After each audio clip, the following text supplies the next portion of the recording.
మండలంలోని ముషీర్నగర్ గ్రామంలో ఈరోజు బీజేపీ మండల కార్యకర్తలు ఉపాధి పని కూలీల వద్దకు వెళ్లి పార్లమెంట్ ఎన్నికలలో పార్లమెంట్ బీజేపీ అభ్యర్థి ధర్మపురి అరవింద్ కమలం గుర్తుకు ఈ నెల 13వ తారీఖున ఓటు వేసి గెలిపించాలని వారు కోరారు.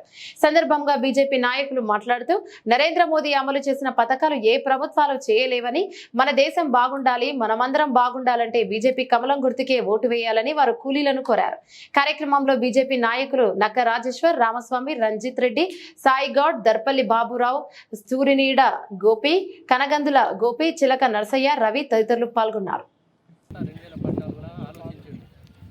వ్యక్తిగత మరుగుదొడ్లు అందరు కట్టించాలని చెప్పి ఇంటింటికి వ్యక్తిగత మరుగుదొడ్లు కట్టించిండమ్మా.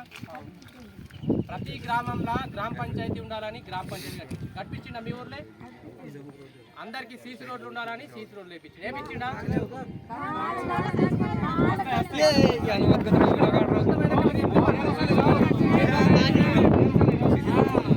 అయితే ఈ రకంగా కరోనా సమయంలో ప్రపంచ దేశాలలో అందరు కుప్పలు చచ్చిపోయారు. మీ అందరికి గుర్తే కదా.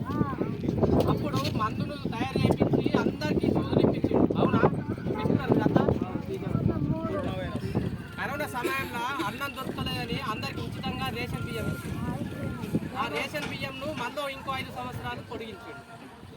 నిన్నాక మొన్న ఉపాధి హామీ కూలీలకు 200 పడుతుందని చెప్పి 100 రూపాయలు పెంచిండు. 300 కూలీ. ఊర్లే చనిపోతే తావులేదని చెప్పి శ్మశాన వాటికలను కట్టించింది. ఊర్లో చెత్త వేయకపోతుంది, చెత్త వెతుకోవాలని చెత్త డాక్టర్ని ఇచ్చింది.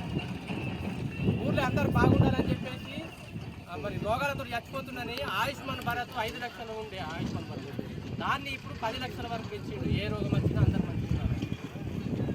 ఈ రకంగా చెప్పుకుంటూ పోతే దేశ రక్షణ ఇంతకుముందు బాంబు బ్లాస్ట్ అవుతుంది. ఎక్కడ పడితే అక్కడ చచ్చిపోతుంది మనుషులకు.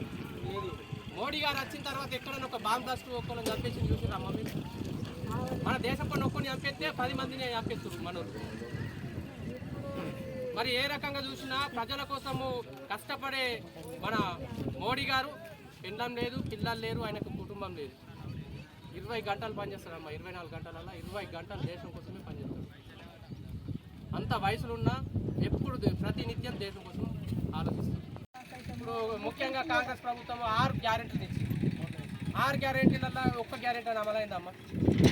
వారికి 500 బోనస్ ఇస్తాను ఇచ్చిర్రమ్మా. ఉద్యోగులు లేని వాళ్ళకు పెన్షన్ ఇస్తారు, ఇచ్చిర్రా? మరి చెప్పుకుంటూ పోతే మస్తు ఉన్నాయి. మీ అందరికీ తెలుసు భారత ప్రధానమంత్రి ఏం ఇస్తుందో 500 గ్యాస్ అన్ని అబద్ధాలు మాట్లాడుతూ మీ అందరు కూడా ఓటేసి మరి ఎస్సీ వర్గీకరణ కూడా కావాలని చెప్పేసి మాట ఇచ్చిండు నరేంద్ర మోడీ గారు. ఎస్సీ వర్గీకరణ కూడా చేయగలుగుతారు. మీ అందరు కూడా బీజేపీ కమలం గుర్తు ఓటేసి గెలిపారు.